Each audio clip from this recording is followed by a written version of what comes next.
Okay, guys, thanks for coming out and covering us today. I thought good day, a lot of different situational work which we needed to hit. Guys did a really good job of staying focused over a long period of time. We got some guys, that just did the situations and then set out the rest, and that gave a chance for other guys to get more work. There's some position battles for backup spots. There's some position battles for starter spots. So this tape will be really watched closely again, as was last week's, and then it's we'll break camp tomorrow, and the guys will move back into their apartments and things, and then Monday we are totally on Ohio. So we'll kind of wrap up camp tomorrow, meetings, go over the film, get the players out of here, and we've been working on Ohio, but now we'll start working on Ohio with the players. And everything's pointed towards opening game from here on out. I'll open it up for questions.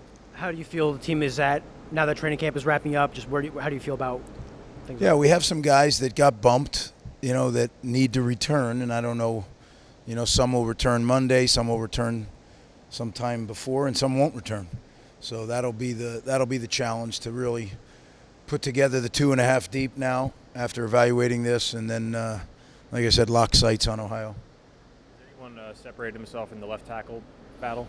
Well, we've had a couple guys. No, not clearly, but we've had guys that have injected themselves into the picture by playing well. So it probably clouded the picture more, but that's okay because that's a good cloud. A couple guys got bumped so they couldn't go continuously through.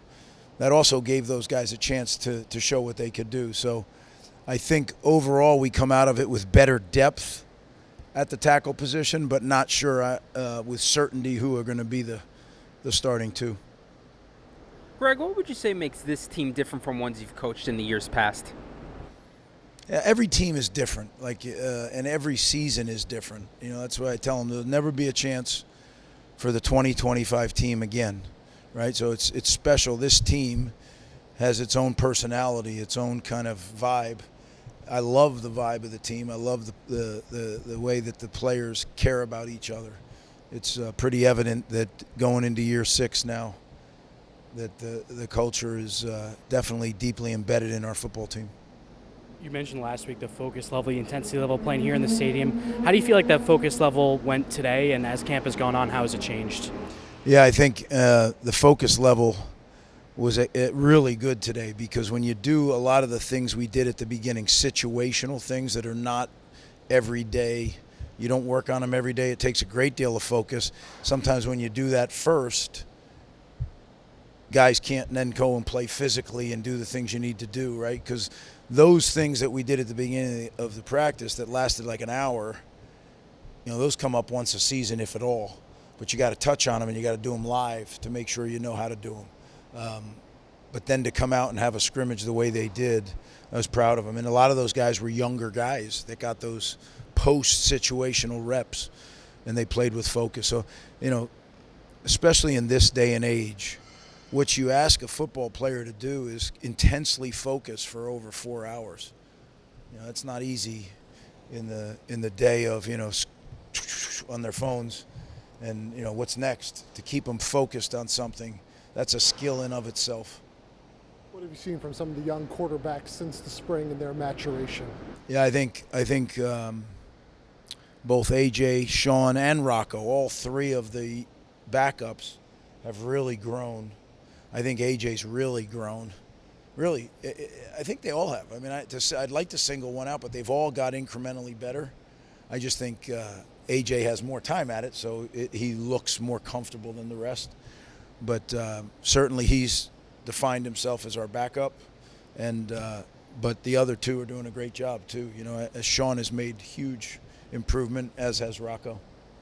Speaking about young players, the linebacker room, there's a lot of young talent there. What have you seen from some of those guys there this summer? Yeah, the young talent at the linebacker room is definitely there. It's experience, it's consistency, it's knowing your job every play, and then being able to chop your job. That's not as easy as it sounds, right? So the young players, what I've seen is flashes. of what they're going to be and they can be. There hasn't been a consistency yet from those first-year guys where you'd say, oh, they're ready. Now, they might be ready by week 3. Who knows, right? It's all how they continue to develop.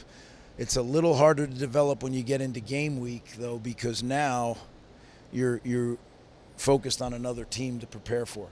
The flip side of that is you don't have as much defense in because you're only going to do certain things versus certain teams.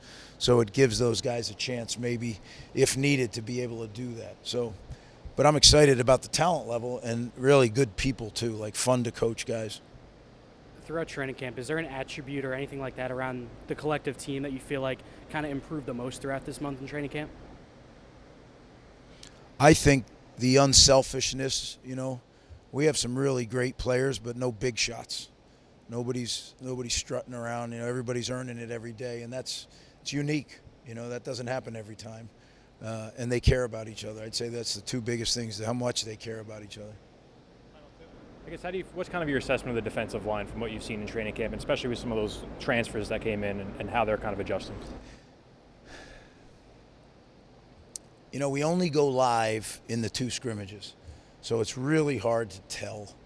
They're good players. I think we're going to have to play our way into figuring out exactly how it works best. And I think a lot of teams are going to be in that situation when you bring in new players. I don't think you stop evaluating just because the season starts. About a quarter of the way into the season, you really should know what your team is and what they're capable of. But I think we're going to, with as many new guys as we have in the lineup on defense, there'll be some tinkering, until you get a little deeper into the schedule. How much of that too deep at this point do you feel like you have a solid knowledge of? For example, if the game was tomorrow, how much of it do you feel comfortable with? And are there any position battles that you had your eye on entering training camp that you feel have been settled? Yeah, it's all going to be about. I think I know pretty much who the 2.5 deep are. It's all going to be about who gets what piece, right? And as we say around here, you earn it. So if you practice the right way and you prepare the right way, then you're going to get a bigger piece. And then game day comes, and if you prove yourself on game day, then you're going to get a bigger piece. As I tell them all the time, all I do is facilitate the depth chart. They put it on tape, and it gets graded. Everything they do gets graded during the week. Everything they do gets graded during scrimmages. So as long as we're grading it correctly, it's not real hard to figure out. It's just a matter of different packages, how to mix and match the talents and get the most beneficial set of guys on the field. I don't think the average fan understands getting the right 11 on the field at the right time, how important that is. But that's what personnel groups are. That's what packages are. That's why you have different packages and personnel groups, to try to get the right 11 on the field. Again, thanks for coming out, guys. Appreciate it.